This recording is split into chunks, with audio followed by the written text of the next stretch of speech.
Hello friends, welcome to our channel eyes Darbar. Discussion में बहुत बहुत स्वागत है। आज 15 अगस्त है और सबसे पहले आप लोगों को wish you very very happy Independence day. तो एक बहुत बड़ा दिन होता है, आप लोगों ने सेलिब्रेट किया होगा। और सबसे बड़ी बात है, अगर आप में से किसी ने भी आज सुबह स्पीच सुना है प्रधानमंत्री नरेंद्र मोदी जी का, जो लाल किले से उन्होंने दिया है, तो आई होप आपको बहुत सारी चीज़ें क्लियर हुई होंगी। और नहीं सुना है किसी ने तो वो एक बार समय निकाल के सुन ज़रूर लीजिएगा, बिकॉज आपको मैंने कई बार बताया है कि जब राष्ट्रपति या प्रधानमंत्री का भाषण होता है तो उसमें बहुत सारी चीज़ें ऐसी होती हैं जो आपके काम की होती हैं। और यकीन मानिए, आप उस डिस्कशन को, वो जो स्पीच है उसको ज़रूर सुनिएगा। उसमें आपके लिए बहुत सारे फैक्ट्स हैं, फिगर्स हैं, आगे अपकमिंग प्रोजेक्ट्स क्या क्या हैं, अगला जो 1000 डे का प्लान है वो क्या है, किस तरीके से है, और नए कौन कौन से स्कीम्स शुरू होने वाले हैं, प्रीवियसली उन्होंने क्या अनाउंस किया था। तो उस एंगल से आपको, बिल्कुल एकेडमिक एंगल से, उन सारी एक एडमिनिस्ट्रेटर की हैसियत से आपको सुनना है पूरे डिस्कशन को, पूरे स्पीच को, और वहाँ से जो भी इंपॉर्टेंट पॉइंट्स लगते हैं उसको अपने लिए कलेक्ट कर लेना है। ठीक है, तो बहुत इंपॉर्टेंट है, उसको ज़रूर आप लोग ध्यान से सुनेंगे। अगर अभी तक आप लोगों ने बस यूं ही सुना होगा तो एक बार ज़रूर ट्राई करेंगे कि वहाँ से जो भी फैक्ट्स वगैरह हैं उसको आप लिख पाएँ या उसको एटलीस्ट दिमाग में रख पाएँ, बिकॉज करंट अफेयर्स में अभी वो सारी चीज़ें आपको मिलने वाली हैं। कल के डिस्कशन में हम लोग हालांकि डिस्कस करेंगे मंडे को। तो आइए आज के डिस्कशन को देखते हैं। और आज भी बहुत अच्छी अच्छी बातें कही गई हैं। कि यहाँ पर एक सवाल मैं आप लोगों से पूछना चाहती हूँ। आज चूंकि इंडिपेंडेंस डे है और नेक्स्ट ईयर हम लोग 75th इंडिपेंडेंस डे को सेलिब्रेट करने वाले हैं, यानी 75 ईयर अगले साल यानी 2021 में हम पूरा करेंगे भारत की आज़ादी को। तो आप बताइए कि आपके लिए आज़ादी का क्या मतलब है। What do you mean by freedom for you. और आप अपने हिसाब से अपना आंसर लिख सकते हैं कमेंट में। छोटा सा आंसर हो सकता है, बड़ा आंसर हो सकता है, जो भी आपको पॉइंट फॉर्मेट में हो सकता है कि आपके हिसाब से क्या है फ्रीडम का मतलब। और यही आज हमारे डिस्कशन का भी पॉइंट होगा। आज हम 2 आर्टिकल डिस्कस करेंगे जिसमें कि ये इन्हीं पॉइंट पर, फ्रीडम के ऊपर हम बात करने वाले हैं। बट मेक श्योर कि जो आप कमेंट करेंगे उसमें आपके व्यूज़ होंगे, दैट शुड बी पर्सनल। आपके हिसाब से फ्रीडम क्या होता है उसको आप बताएंगे। तो आइए शुरुआत करते हैं कोटेशन से। और आज का कोटेशन भी स्वतंत्रता संग्राम से ही जुड़ा हुआ है। बाल गंगाधर तिलक, जो इस बार के लिए वैसे तो बहुत इंपॉर्टेंट पर्सनालिटी हैं और इन पर क्वेश्चन पूछे जा सकते हैं, तो इनके ही कोटेशन को आज देखते हैं। इन्होंने तब कहा था, our nation is like a tree of which the original trunk is swaraj and the branch are swadeshi and boycott. तो मॉडर्न इंडिया पे ऐसे इंपॉर्टेंट कोटेशंस हम यूज़ कर सकते हैं। ऐसे राइटिंग में हम कोटेशंस को यूज़ कर सकते हैं। अगर आ जाता है फ्रीडम को लेकर के कोई भी ऐसा कोटेशन आ जाता है तो आप वहाँ पर यूज़ कर सकते हैं। और बहुत ही सिंपल से सा यहाँ पे कोटेशंस का मतलब आपको समझ में आ रहा होगा कि स्वराज जो है वो तो आपको एक मूल है, लेकिन उसकी जो शाखाएं हैं वो बाइकॉट और स्वदेशी है। तो वो हमने, आपको याद होगा जब बंगाल विभाजन हुआ था तो वहाँ पर ये तरीका अपनाया गया था, जो उस समय के फ्रीडम फाइटर्स थे उनके द्वारा, कि स्वदेशी अपनाओ, और बाइकॉट किया जा रहा था जो विदेशी सामान था। तो आज के पर्सपेक्टिव में ये कैसे इम्पॉर्टेंट है, क्योंकि आज एक बहुत इम्पॉर्टेंट कॉन्सेप्ट हम लोग पढ़ रहे हैं, वो है आत्मनिर्भर भारत का। और आज का जो स्पीच था प्रधानमंत्री जी का, उसमें भी उन्होंने आत्मनिर्भर भारत के बारे में ही बात किया है। तो वहाँ पर एक बार फिर अब हम स्वदेशी की तरफ मुड़ रहे हैं। हालांकि बाइकॉट की बात बिल्कुल नहीं की जा रही है अभी, लेकिन अगर आप ध्यान से देखें तो स्वदेशी पर बहुत ज़्यादा एम्फेसिस किया जा रहा है और कहीं ना कहीं इम्पोर्ट को भी लेस करने की कोशिश की जा रही है, ताकि जब भारत आत्मनिर्भर होगा तो हमारा जो अगला प्लान है, अगला ड्रीम है, वो ये है कि हम लोगों की मदद करें और यहाँ से, भारत से एक्सपोर्ट बढ़ाया जाए और भारत का जो इंपोर्ट है उसको कम से कम किया जाए। तो एक बार फिर हम स्वदेशी की तरफ मुड़ रहे हैं और ऐसे में ऐसे कोटेशंस आपके काम कहीं पर भी आ सकते हैं, इसीलिए इसको ज़रूर याद रखिएगा। आगे बढ़ते हैं। आज के डिस्कशन में ये सारे पॉइंट आपको मिलेंगे। आर्टिकल डिस्कशन होगा, न्यूज़ भी डिस्कस करेंगे, आंसर राइटिंग के लिए क्वेश्चन भी दिया गया है। अगर मन हो तो ज़रूर आंसर लिखिएगा। और आप लोगों ने ज्वाइन कर लिया होगा, अगर कुछ नए लोग हैं तो प्लीज़ ज्वाइन कर लें। टेलीग्राम का एक ग्रुप है आइज दरबार आंसर रिव्यू के नाम से, उसको जाकर के टेलीग्राम पर ज़रूर ज्वाइन कर लेंगे आप लोग। और इस चैनल को जिसने भी सब्सक्राइब नहीं किया है वो प्लीज़ सब्सक्राइब कर दीजिए। अगर आपको आज का कोटेशन पसंद आया है तो उसको लाइक ज़रूर कीजिएगा। आपके अगर वीडियोस में आज लाइक ज़्यादा होंगे तो मैं समझ जाऊँगी कोटेशन आपको अच्छा लगा है। तो आज हम लोग 2 आर्टिकल देखेंगे। पहला होगा अगस्त 15 फ्रॉम अ हॉस्पिटल वार्ड। बहुत अच्छा आर्टिकल है ये, इसमें बहुत सेंसिटिव इश्यूज को उठाया गया है राइटर के द्वारा।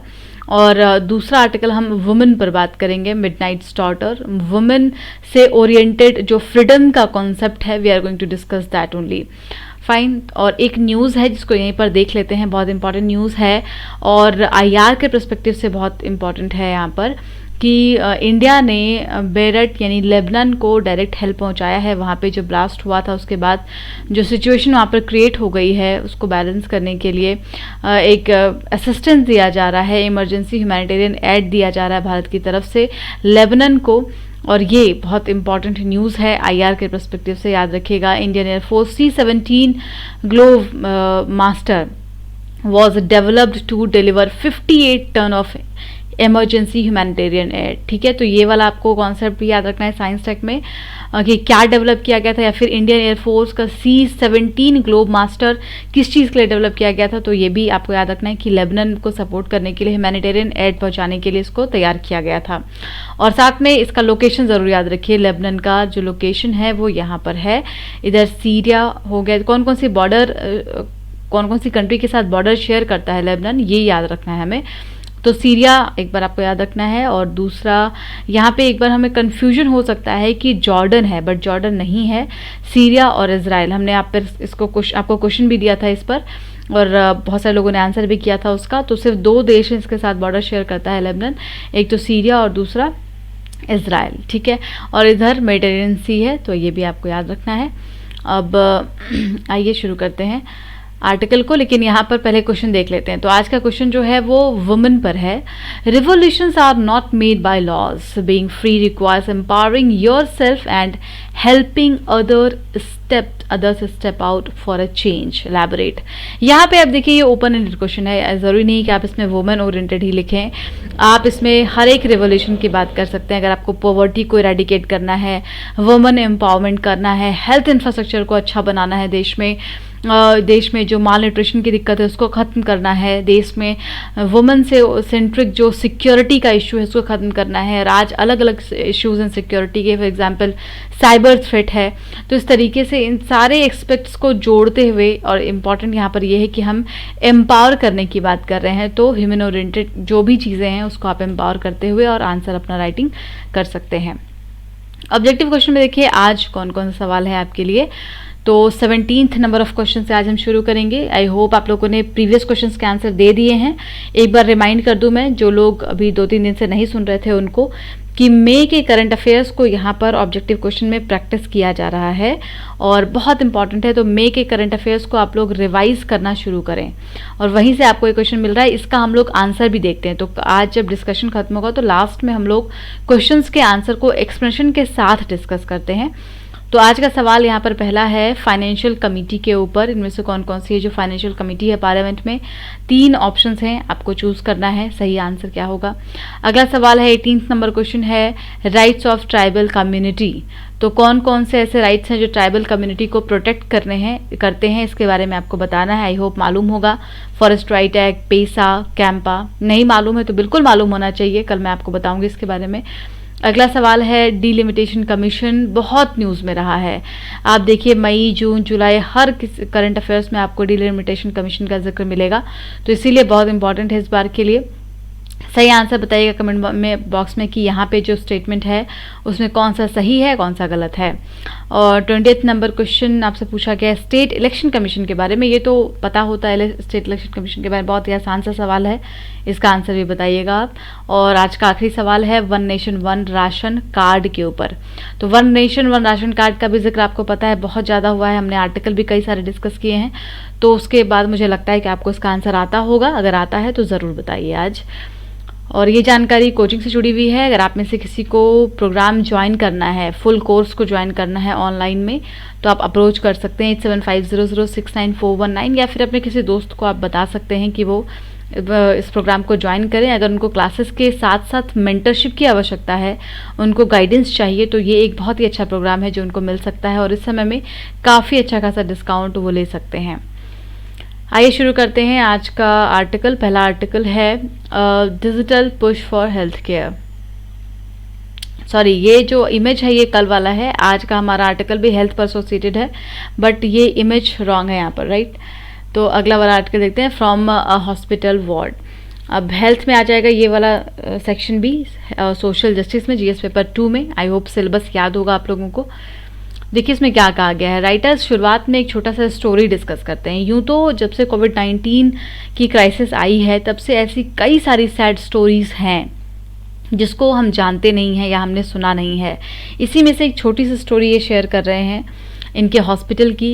एम्स के डॉक्टर हैं जहाँ से इन्होंने आर्टिकल को लिखा है, और वहाँ का एक छोटा सा ये इवेंट है कि एक बच्ची होती है 16 ईयर ओल्ड गर्ल है, और उनको क्या परेशानी आई, और एक तो वो कोरोना पॉजिटिव हो गई, दूसरी तरफ उनके थाई में एक ट्यूमर था, और इसकी वजह से कितनी ज़्यादा परेशानी हुई उनको, उनकी फैमिली को।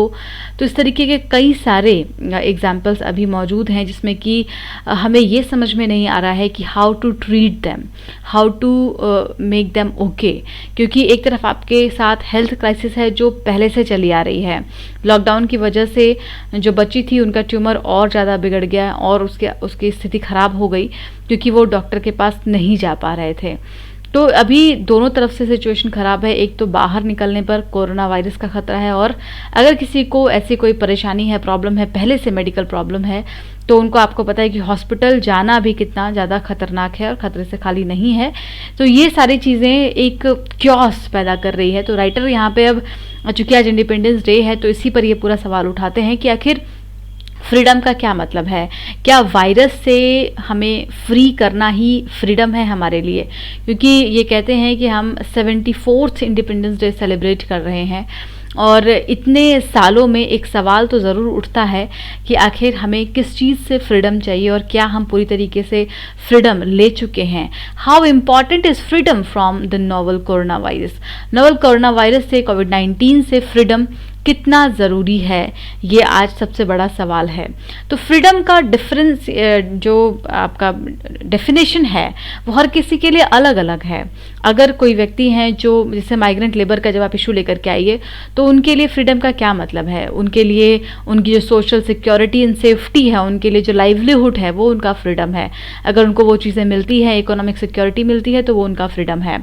कुछ लोगों के लिए एक नॉर्मल लाइफ को जीना उनके लिए फ्रीडम है। लाइक अभी जो एक डरी हुई कंडीशन है सबके सामने, और एक अजीब सा नॉर्मल सा कंडीशन है, तो नॉर्मल लाइफ में फिर से चले जाना हो सकता है कि फ्रीडम हो। या किसी के लिए ये भी सुनने में आ रहा है, कुछ लोगों का मतलब है कि जितने भी सिनेमा हॉल्स एंड मॉल्स वगैरह हैं सब ओपन कर दिए जाएं ताकि लोग बैक टू नॉर्मल हो जाएं, फिर से स्ट्रेस फ्री कंडीशंस को जी पाएँ, और होता है ना शॉपिंग वगैरह करें। तो ये भी किसी के लिए एक फ्रीडम है। तो फ्रीडम का जो डेफिनेशन है आज, वो हर किसी के लिए अलग अलग है। But we have to find out the real meaning of the freedom, कि ये जो वर्ड फ्रीडम है इसका क्या मतलब है, क्योंकि एक ऐसा सवाल है जो हर किसी के लिए इसका आंसर अलग अलग हो सकता है।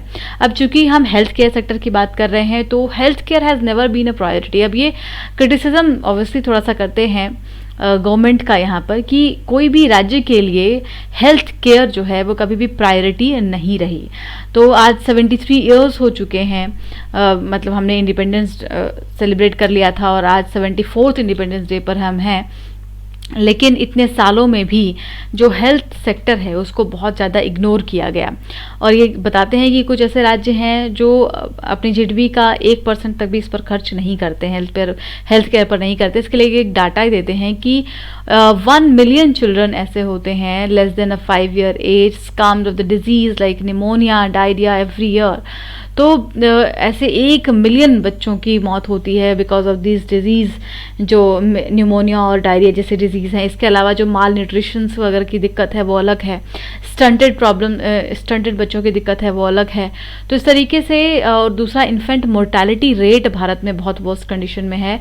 और आपको बता दें कि इराक, सीरिया, जहाँ पर एक वॉर लाइक कंडीशन होती है, कॉन्फ्लिक्ट जोन बना हुआ रहता है, उससे भी ज़्यादा वर्स्ट कंडीशन आज भारत में है इन्फेंट मोर्टेलिटी रेट के मामले में। ठीक है, और ये अगर हम इसी के अलावा हम दूसरा दिक्कत देखते हैं जहाँ पे कि मदर की मोर्टेलिटी रेट का जब चेक किया जाता है कि ड्यूरिंग चाइल्ड बर्थ, तो वो भी पाकिस्तान, बांग्लादेश, नेपाल जैसे देशों से भी बदतर है भारत में। उन देशों में भी हमसे ज़्यादा अच्छी स्थिति है। तो हालांकि हर चीज़ का अलग अलग कारण होता है, लेकिन ये एक ऐसा डाटा है जो बताता है कि देश में आज हेल्थ केयर सेक्टर पर फोकस करने की कितनी ज़्यादा ज़रूरत है। अगर आप वुमेन के फ्रीडम की बात करते हैं तो उसका एग्जैक्ट मतलब क्या होता है? क्या इसी थ्रेटनिंग कंडीशन में जीना उनके लिए फ्रीडम है? तो बिल्कुल नहीं है ऐसा। हम एसडीजी की बात करते हैं, हमने गोल सेट किया है कि 2030 में हम जो 17 सस्टेनेबल डेवलपमेंट गोल्स के गोल्स हैं उसको हम अचीव कर लेंगे, और हेल्थ को उसमें हमने प्रायोरिटी पर रखा हुआ है।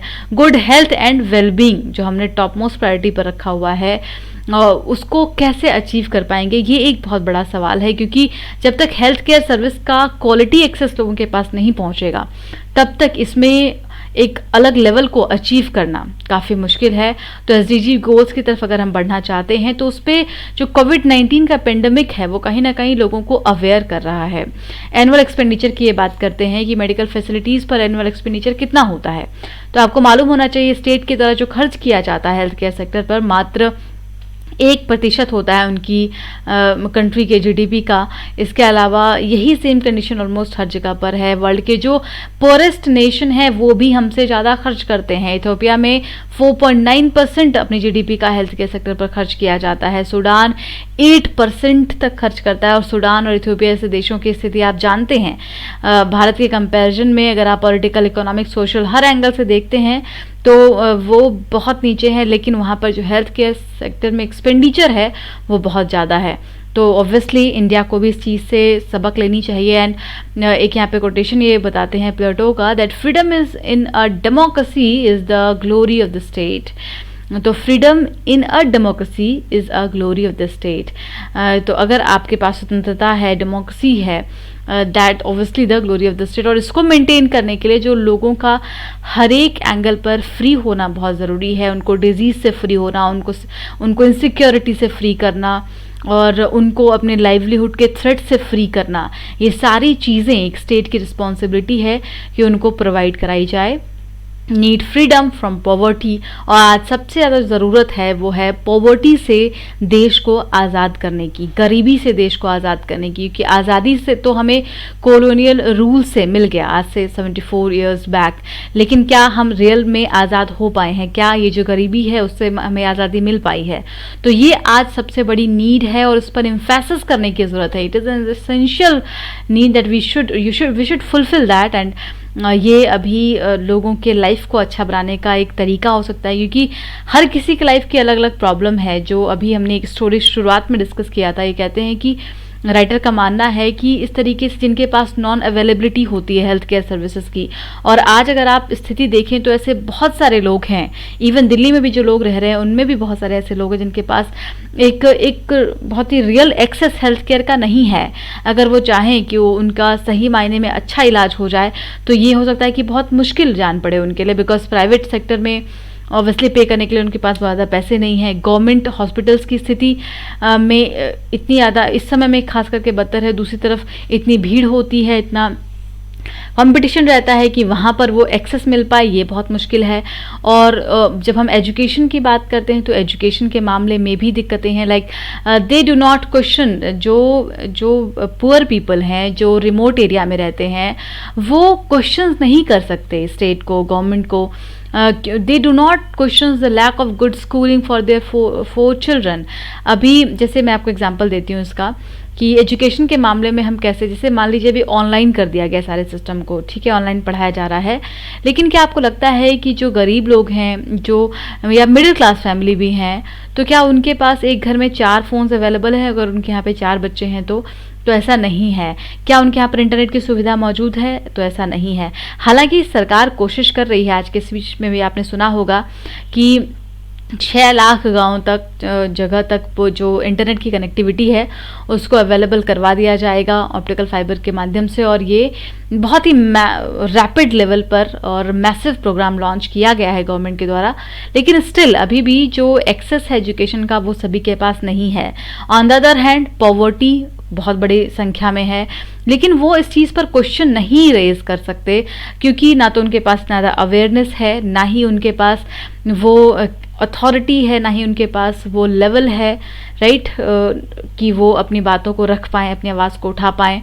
and they do not dare question the institution of the caste that makes them live at the fringe of their tiny hamlets. तो उनके मतलब यहाँ पे सारे इश्यूज को उठाया गया है कि उनके पास ना तो एजुकेशन की इतनी अवेलेबिलिटी है आज, ना ही उनके पास खाने की इतनी सुविधाएं हैं, तो गरीबी उनका फूड के मामले में भी है। दूसरा, अगर आप उनके रहने की जगह देखते हैं तो वो उनमें भी उनको काफ़ी ज़्यादा क्राइसिस है। तो ये जो सर्वाइवल का थ्रेट है वो काफ़ी ज़्यादा है आज रूरल इंडिया में, या पुअर पीपल को, या अर्बन एरिया में भी जो पुअर पीपल हैं उन सभी को। तो इन सभी चीज़ों से फ्री किया जाना चाहिए भारत को, और आज इसकी ही ज़रूरत है। जो संकल्प होना चाहिए वो आत्मनिर्भर बनने के साथ साथ अपने देश से इन गरीबी को हटाने का भी होना चाहिए। एक संकल्प अपने देश की जो महिलाएं हैं उनको निडर बनाने का भी होना चाहिए। एक संकल्प यहाँ पे जो बच्चे हैं, जो माल नरिश्ड बच्चे हैं, जिनको न्यूट्रिशियस फूड्स नहीं मिल पाते, उनको कैसे किसी भी कॉस्ट पर न्यूट्रिशंस अवेलेबल करवाना है, इसका भी होना चाहिए। क्योंकि आज़ादी हर किसी की है, आज़ादी हर किसी को मिली है। ये सिर्फ कुछ एक तबकों के लिए नहीं है। आज 130 करोड़ की जो आबादी है उसमें से मुझे लगता है कि मात्र 10 करोड़ ऐसे लोग होंगे जो अपने आप को हर एंगल से फ्री कह पाते होंगे। अदरवाइज जो ज़्यादा लार्जेस्ट अगर आप देखें आज देश में स्थिति, तो वो सारे लोग कहीं ना कहीं किसी न किसी एंगल पर अपने आप को अभी भी डिपेंडेंट मानते हैं और फ्री नहीं मानते हैं। तो हर एंगल से देश को आज़ाद करने की ज़रूरत है, यही इस आर्टिकल का क्रक्स है। तो आइए अब हम लोग अगला आर्टिकल डिस्कस करते हैं, और अगला आर्टिकल हम लोग देखेंगे मिडनाइट डाउटर्स। ये यहाँ पर कहाँ पर आ जाएगा सिलेबस में, जीएस पेपर 1 में आ जाएगा। एक तो सोसाइटी में जहाँ पे रोल ऑफ वुमन होता है, और दूसरा जीएस पेपर 2 में भी आ जाएगा सोशल जस्टिस में। जब हम बात करते हैं वल्नरेबल ग्रुप की तो वुमन उनमें से एक होती हैं। तो आइए स्टार्ट करते हैं। और ये जो आर्टिकल है ये भी बहुत ही इंटरेस्टिंग आर्टिकल है। यहाँ पे जो राइटर हैं वो अपने अकॉर्डिंगली यानी खुद को ही टारगेट करके पूरा आर्टिकल लिख रही हैं, अपने आप को सेंटर में रख करके कि उनको क्या लगता है फ्रीडम का मतलब, उनके लिए क्या है फ्रीडम का मतलब, उनके लिए कौन कौन सी ऐसी लेडी रही हैं जिन्होंने कि बहुत ही कमेंडेबल वर्क किया है अभी तक के इतने सालों में जो हमने देखे हैं। 74 ईयर हो चुका है इंडिपेंडेंस को। तो यहाँ पर ये जिक्र करते हैं दैट अपने बारे में ये बताती हैं कि एक स्थिति थी भारत में जब यहाँ के जो कॉन्स्टिट्यूशन मेकर्स थे वो कॉन्स्टिट्यूशन को लिख रहे थे, और उसमें वो वहाँ पे कास्ट, रिलीजन, जेंडर, इन सब से फ्री एक बिना किसी डिस्क्रिमिनेशन का एक ऐसा फाउंडेशन क्रिएट कर रहे थे जिसमें कि हर किसी को उसके अधिकार मिल पाए, जिसमें कि हर किसी को पढ़ने का अधिकार मिल पाए। और ये एक उस समय का पूरा सिस्टम बनाने की कोशिश की जा रही थी। लेकिन अंत में क्या हुआ, अंत में आज भी कई सारी ऐसी चीज़ें हैं जो बहुत पुरानी प्रथाओं से चलती आ रही हैं, वो आज भी एग्जिस्ट करती हैं। जैसे कि एक डोमिनेंस, एक पेट्रियार्कल सोसाइटी का होना, एक मेन का डोमिनेंस होना सोसाइटी में आज भी कहीं ना कहीं एग्जिस्ट करता है। तो जो कॉन्स्टिट्यूशन में वो अधिकार लिखे गए जिसमें कि किसी भी एंगल से डिस्क्रिमिनेशन ना होने की बात कही गई, जेंडर में डिस्क्रिमिनेशन ना होने की बात कही गई, वुमेन को एम्पावर करने की बात कही गई, वो आज भी हम उस चीज़ को अचीव नहीं कर पाए हैं। और इसमें ये वुमेन सेंट्रिक आर्टिकल लिखती हैं, तो इसीलिए ये सारा कुछ वुमेन के सेंट्रिक ही अपनी बातों को रखती हैं कि एक फैमिली में जो वुमेन होती हैं उनके लिए आगे आना, उनके लिए एकेडमिक करियर को आगे लेकर के जाना, उनके लिए एकेडमिक और फिजिकल फ्रीडम को अटेन करना कितना मुश्किल होता है, कितना उसको चूज़ करना कितना मुश्किल होता है। जब सोसाइटी में एक बात क्लियर हो कि जो मेन है उनका ही डोमिनेंस होगा, या अगर घर में बच्चों में जो लड़का है वही आगे पढ़ेगा, वही आगे जाएगा, ऐसे में गर्ल चाइल्ड को आगे बढ़ाना और उनको इंडिपेंडेंट बनाना एक आज भी सोशियो पॉलिटिकल चैलेंजेस में से एक है, सोशियो इकोनॉमिक चैलेंजेस में से एक है।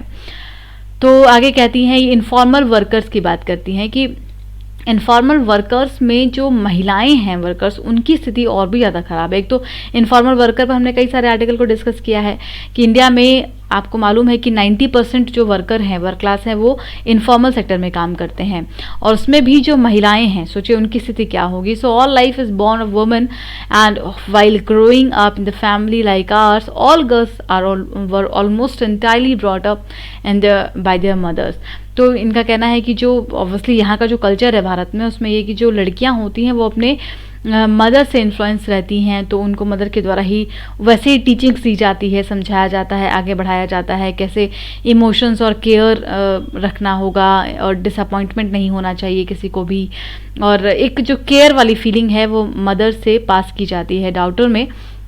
उसी चीज़ को यहाँ पर ये लिख रही हैं दैट इसके अलावा ये अपना भी जिक्र करती हैं कि जब ये कॉलेज से पास आउट हुई तो उसके बाद सिचुएशन किस तरीके से थी, इनके पास क्या क्या चॉइसेस थे उस समय में, कैसे इनको कंट्रोल करना था अपनी लाइफ को, अपने लिए एक एम्बिशन इन्होंने सोच रखा था, अपने लिए एक टारगेट फिक्स किया हुआ था।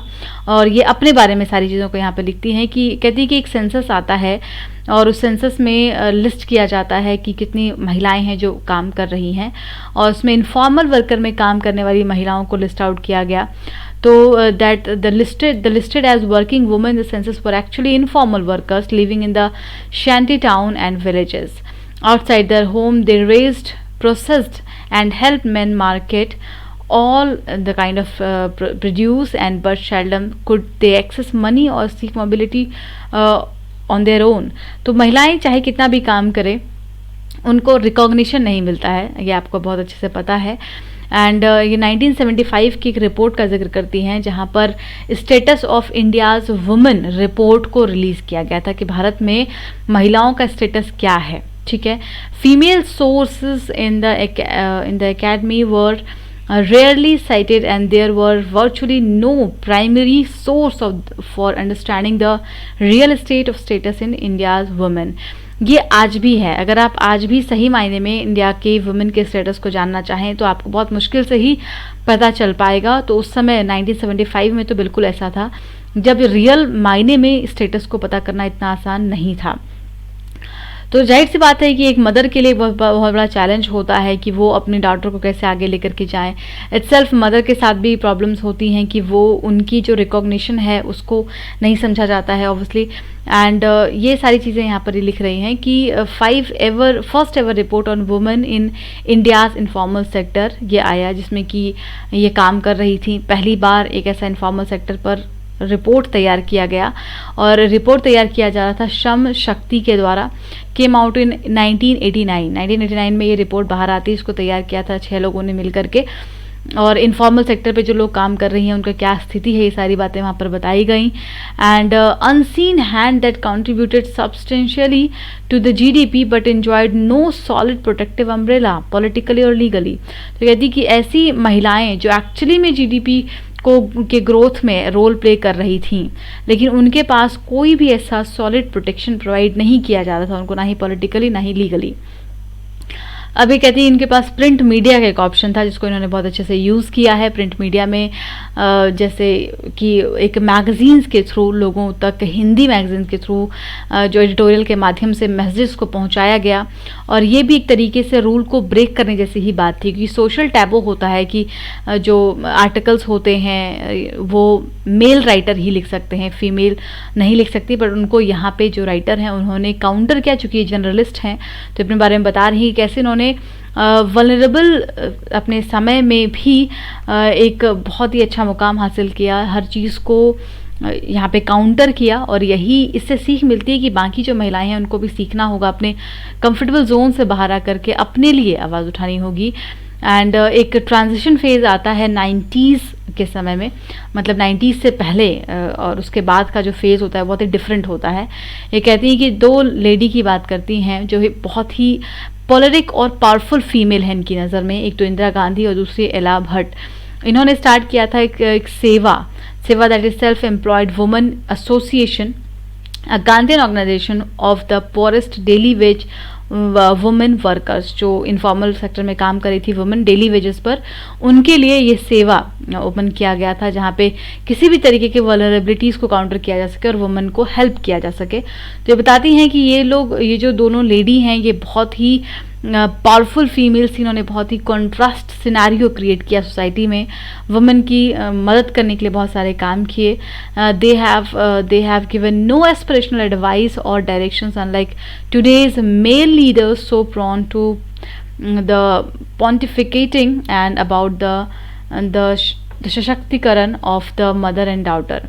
तो ऑब्वियसली आज एक बात चलती है ना कि सशक्तिकरण, सशक्त बनाना है महिलाओं को, बेटियों को, तो ये इन लोगों ने ऐसा करके दिखाया। एंड अल्टीमेटली कंक्लूजन में इनका मानना है कि जो रिवॉल्यूशन है वो आपको खुद से ही स्टार्ट करना पड़ेगा। एंड ये किसी कानून से नहीं आएगा, ये हमें हर किसी को खुद में एम्पावर होना पड़ेगा।